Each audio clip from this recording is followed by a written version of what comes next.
नमस्कार दोस्तों, मैं हूं डॉक्टर सेहित जोशी और आज मैं आपके लिए एक ऐसा टॉपिक लेकर आया हूं जिसकी वजह से महिला हो या पुरुष दोनों ही काफ़ी ज़्यादा परेशान रहते हैं। जी हां, आज मैं चर्चा करने वाला हूं सिस्टाइटिस के बारे में। हालांकि मेरे कुछ व्यूवर्स ऐसे भी होंगे जिन्होंने पहली बार इस प्रॉब्लम का नाम सुना होगा, तो उन्हें बता दूं, सिस्टाइटिस में पेशाब की थैली में सूजन आ जाती है जिससे पेशाब करने में काफ़ी दिक्कत होती है। लेकिन ये सूजन आती ही क्यों है, इसका कारण क्या है और इसे हम कैसे होम्योपैथिक मेडिसिन से ठीक कर सकते हैं, चलिए मैं आप लोगों को बताता हूं। लेकिन वीडियो की गहराई में उतरने से पहले वीडियो को लाइक और चैनल को सब्सक्राइब कर लीजिए। यूरिन से जुड़ी इस प्रॉब्लम के बारे में जानने से पहले मैं आपको यूरिनरी सिस्टम को समझा देता हूं ताकि एक एक जानकारी आपको अच्छे से समझ आए। देखिए, मेल हो या फीमेल, दोनों के शरीर के अंदर लेफ्ट और राइट साइड में दो किडनीज होती हैं और इन्हें हमारी बॉडी का काफ़ी अहम ऑर्गन माना जाता है क्योंकि किडनी एक छन्नी की तरह हमारे खून में मौजूद वेस्ट मटेरियल्स को, टॉक्सिन्स को ब्लड से, खून से छानकर पेशाब के रास्ते हमारे शरीर से बाहर निकाल देती है और हमारा ब्लड किडनी की वजह से ही शुद्ध और साफ हो पाता है। हमारे दोनों गुर्दों में यूरिन बनता है और गुर्दों में मौजूद दो यूरेटर की मदद से नीचे की ओर ट्रांसफ़र होता है और इस तरह यूरिन यूरेटर से निकलकर यूरिनरी ब्लैडर में आ जाता है। इसी यूरिनरी ब्लैडर को मूत्राशय या पेशाब की थैली भी कहा जाता है। ये एक मस्कुलर थैली होती है जो छोटी और बड़ी भी हो जाती है अकॉर्डिंग टू यूरिन। यूरिन इसी थैली में जमा होता है और जब ज़्यादा मात्रा में होने लगता है तो ये यूरेथ्रा के ज़रिए हमारे शरीर से बाहर निकल जाता है। यूरिनरी ब्लैडर तक मेल और फीमेल के यूरिनरी सिस्टम में कोई चेंज नहीं है, दोनों में सेम एनाटमी है। लेकिन मेल्स में जो यूरेथ्रा होता है, उनकी जो नली होती है यानी पेशाब की नली उनके पेनिस के ज़रिए होकर गुजरती है, इसलिए मेल्स की पेशाब की नली फीमेल्स की अपेक्षा में थोड़ी लंबी होती है। जबकि फीमेल्स की बात करूं तो इनके अंदर यूरेथ्रा शॉर्ट होती है और शॉर्ट होने के कारण अगर उन्हें कोई इन्फेक्शन होता है या किसी भी तरह की बैक्टीरियल या कोई भी इन्फेक्शन होता है तो महिलाओं की यूरिनरी ट्रैक्ट इन्फेक्शन यानी यूटीआई के चांसेस बहुत ज़्यादा बने रहते हैं। अब समझते हैं कि सिस्टाइटिस क्या होता है और ये किस तरह की कंडीशन होती है। बता दूं दोस्तों, सिस्टाइटिस वो मेडिकल कंडीशन होती है जिसमें आपको यूरिनरी ब्लैडर, जिसे मूत्राशय या पेशाब की थैली कहते हैं, उसमें इन्फेक्शन हो जाता है। यह आमतौर पर ई कोलाई इन्फेक्शन होता है। यही इन्फेक्शन पेशाब की थैली में सूजन को भी जन्म देता है।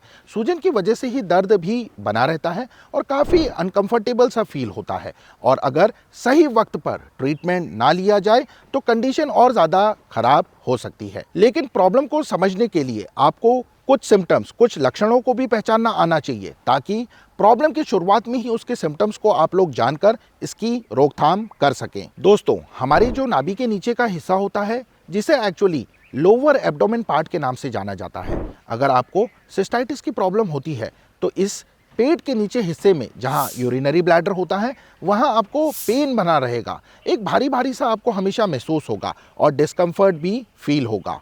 सिस्टाइटिस की वजह से आपको टॉयलेट, वॉशरूम बार बार जाना पड़ेगा और यूरिन भी खुलकर नहीं होगा, इसलिए आपको टॉयलेट एक बार करने में कुछ समय बाद फिर से ऐसा महसूस होगा कि आपको वॉशरूम जाना है और यूरिन आउट करना है। अगर आपको भी यूरिन खुलकर नहीं होता है, बूंद बूंद कर कर यूरिन आएगा और जितना आना चाहिए उससे बहुत कम होगा, इसलिए पेशाब की थैली अच्छे से खाली नहीं हो पाएगी।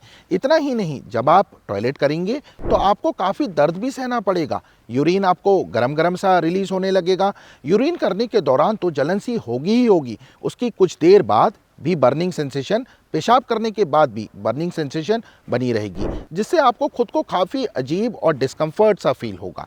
सिस्टाइटिस को पहचानने का सबसे अच्छा और इजी तरीका है यूरिन कलर, पेशाब का रंग। जब आपको ये शिकायत होगी तब आपके यूरिन का कलर डार्क होने लगेगा, क्लाउडी सा इसका रंग दिखने लगेगा और तो और जब आप यूरिन करेंगे तो आपको खुद अपने यूरिन से एक अजीब सी गंध, स्मेल सी आपको आने लगेगी। जब आप यूरिन टेस्ट करवाएंगे तो उसमें आरबीसी मौजूद होंगे जो कि सिस्टाइटिस का एक अहम लक्षण है। इनके अलावा भी कुछ ऐसे लक्षण हैं जिनसे आप ईजिली सिस्टाइटिस को पहचान सकते हैं। जैसे आपको अपना शरीर हमेशा थका थका सा महसूस होगा, शरीर में कमज़ोरी फील होने लगेगी, बदन गरम गरम सा जैसे बुखार में होता है वैसा लगेगा, हल्की ठंड सी लगेगी। वहीं फीमेल्स की बात करूं तो इन्हें फिजिकल रिलेशन बनाने के दौरान दर्द होता है और इन्हें भी अपना शरीर कमज़ोर, बेजान, टायर्ड महसूस होता है। लेकिन ये सब परेशानियां झेलनी ही क्यों पड़ती हैं? आखिर क्या वजह है कि पेशेंट को सिस्टाइटिस को फेस करना पड़ता है? चलिए मैं ये भी समझाने की कोशिश आप लोगों को करता हूँ। दरअसल इसका कॉज होता है दोस्तों इन्फेक्शन। जब यही इन्फेक्शन आपके यूरेथ्रा में एंटर करता है और वहाँ से धीरे धीरे यूरिनरी ब्लैडर में पहुंच जाता है तो आपके यूरिनरी ब्लैडर भी इन्फेक्टेड हो जाता है। 90 से 92 केसेस में देखा गया है ये इन्फेक्शन ई कोलाई बैक्टीरिया से होता है। इसलिए अगर आपको सिस्टाइटिस की प्रॉब्लम है तो हो सकता है कि इस इन्फेक्शन की वजह ई कोलाई बैक्टीरिया ही हो।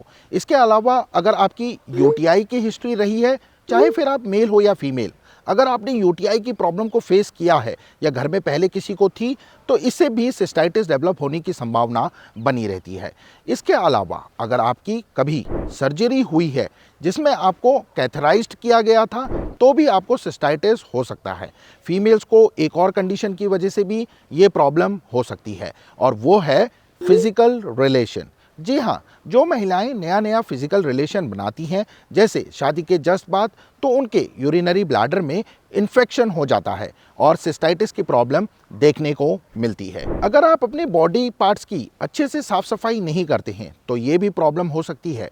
इतना ही नहीं, अगर आप बार बार पब्लिक टॉयलेट का इस्तेमाल करते हैं तो भी ये समस्या होने की संभावना बनी रहती है, क्योंकि पब्लिक टॉयलेट्स में बार बार हर तरह का इंसान जाता है।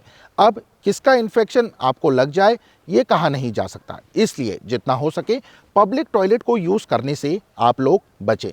इसी तरह अगर आपको कोई ऐसी बीमारी हुई है जिसमें आपको किसी तरह के रेडिएशन का एक्सपोजर हुआ है, आपने कई बार एमआरआई कराया है या फिर बार बार आपको सीटी स्कैन कराना पड़ता है, तो ऐसी स्थिति में भी सिस्टाइटिस की समस्या जन्म ले सकती है। अगर आपको बार बार किडनी स्टोन यानी कि पथरी की प्रॉब्लम बनी रहती है, किडनी में आपको बार बार स्टोन बनते रहते हैं, तो इससे भी इन्फेक्शन हो जाता है। डायबिटिक पेशेंट के अंदर भी सिस्टाइटिस की समस्या होने के चांसेस ज़्यादा बने रहते हैं। मेल्स की एक बहुत ही कॉमन समस्या है जिसमें इनका जो प्रोस्टेट ग्लैंड होता है वो उम्र के साथ इनलार्ज यानी बड़ा होने लगता है। इस तरह अगर मेल्स की प्रोस्टेट का साइज बढ़ गया है या उसमें सूजन आ गई है या फिर उसमें किसी तरह का इन्फेक्शन है या हो सकता है कि प्रोस्टेट कैंसर है, तो ऐसे पुरुषों में भी सिस्टाइटिस की प्रॉब्लम हो सकती है। यही सब सिम्टम्स हैं जो सिस्टाइटिस होने की तरफ इशारा देते हैं और आप इन्हें समझकर जल्द से जल्द ट्रीटमेंट ले सकते हैं। जब आप इन सिम्टम्स को समझकर जानकर डॉक्टर के पास इलाज के लिए जाएंगे तो वो आपके हाथ में दवा नहीं देंगे बल्कि पहले आपकी कई तरह की टेस्ट करवाएंगे। जैसे डॉक्टर अक्सर सिस्टाइटिस की प्रॉब्लम में रूटीन ब्लड टेस्ट करवाते हैं, urine test, urine culture test, ultrasound यानी सोनोग्राफी भी करवाई जा सकती है। अगर रिपोर्ट्स भी सिस्टाइटिस होने का दावा करती हैं तो उसके बाद आपका ट्रीटमेंट शुरू होता है और इस प्रॉब्लम की सबसे बेस्ट और इफेक्टिव मेडिसिन होम्योपैथिक मेडिसिन होती हैं। मैं भी स्वयं एक होम्योपैथिक डॉक्टर हूं और मैं इन्हीं दवाओं की मदद से कई पेशेंट्स को सिस्टाइटिस की प्रॉब्लम से निजात दिला चुका हूं। इसलिए आप चाहें तो मुझसे भी कांटेक्ट कर सकते हैं। मेरा वादा है कि आपकी ये समस्या जल्द से जल्द सुलझ जाएगी। साथ ही मैं आपको बेस्ट से भी बेस्ट होम्योपैथिक मेडिसिन के बारे में बताता हूँ जो कि सिस्टाइटिस को ख़त्म करने के लिए बहुत ही कारगर साबित होती हैं। लेकिन इन दवाओं को बताने से पहले मैं यही कहूँगा कि आप मुझसे या फिर अपने एरिया में किसी क्वालिफाइड होम्योपैथ डॉक्टर से ट्रीटमेंट लें, क्योंकि बीमारी को जानने के बाद उसके अकॉर्डिंग ही आपको अच्छी दवा मिल सकती है। ये दवाएं जो मैं आपको बता रहा हूँ ये भी आप इस्तेमाल कर सकते हैं, जिनमें पहले नंबर की मेडिसिन है दोस्तों थूजा। थूजा एक बेहतरीन मेडिसिन है जिसे आप हफ्ते में 2 बार ले सकते हैं, जैसे एक बार संडे को और एक बार वेंसडे को। इसे आपको थूजा 200 पोटेंसी में लेना है। वहीं अगर आप इसे लिक्विड फॉर्म में ले रहे हैं तो 2-2 बूंद सीधे आप जुबान पर आपको लेनी है। अगर थूजा को इवनिंग आवर्स यानी शाम के वक्त आप लोग इस्तेमाल में करते हैं तो इसका असर दोगुना हो जाता है, इसलिए थूजा को सिस्टाइटिस में काफ़ी अच्छी मेडिसिन माना जाता है। वहीं दूसरे नंबर की दवाई है दोस्तों एपिसमेल। दूसरी मेडिसिन का नाम है एपिसमेल, जिसे 30 पोटेंसी के अंदर लेना होता है, वो भी दिन में 2 बार, एक बार सुबह और एक बार शाम को। इसी के साथ दोस्तों तीसरी नंबर की दवा है कैंथ्रिस, नाम लिखा हुआ देखने को आपको मिल रहा होगा। कैंथ्रिस 200 पोटेंसी में आपको लेनी है। इसे आपको डायरेक्ट जुबान पर लेना है, वो भी सिर्फ 2-2 बूंदें। सिस्टाइटिस के केस में मदर टिंचर का कॉम्बिनेशन भी काफ़ी अच्छे रिजल्ट देता है दोस्तों, और मैं भी कई पेशेंट्स को ये कॉम्बिनेशन देता हूँ जिसमें 3 मदर टिंचर्स होम्योपैथी के यूज़ किया जाते हैं। पहला है बर्बेरिस वल्गेरियस, दूसरा मदर टिंचर है इक्वेस्टम और तीसरा है ट्राइटिकम रेपेंस। इन तीनों मदर टिंचर को आपको 10-10 ml की मात्रा में लेना है, यानी टोटल 30 ml, और फिर इस 30 ml को एक बॉटल में भर दीजिए और फिर दिन में 3 बार इसे आप लीजिए। यानी एक बार आपको क्या करना है, 1 कप गुनगुने पानी में इस कॉम्बिनेशन की 25 ड्रॉप्स डालकर मिक्स करनी है और फिर पी लेना है। इस तरह आपको इस दवा को दिन में 3 बार लेना है, मदर टिंचर कॉम्बिनेशन को। तो आज के लिए बस इतना ही। अगर आपके भी कोई क्वेरी हो तो आप मुझसे पूछ सकते हैं। बाकी अगर मेरी वीडियो हेल्पफुल रही हो तो इसे ढेर सारा प्यार देकर दोस्तों के साथ शेयर कीजिए। चैनल से जुड़े रहने के लिए चैनल को सब्सक्राइब कर बेल आइकन को प्रेस करना ना भूलें। मिलता हूं आप सभी लोगों से अगली इंफॉर्मेटिव वीडियो में। तब तक के लिए आप सभी लोग अपना बहुत अच्छा ख्याल रखिए। Take care everyone. धन्यवाद। Thanks for watching.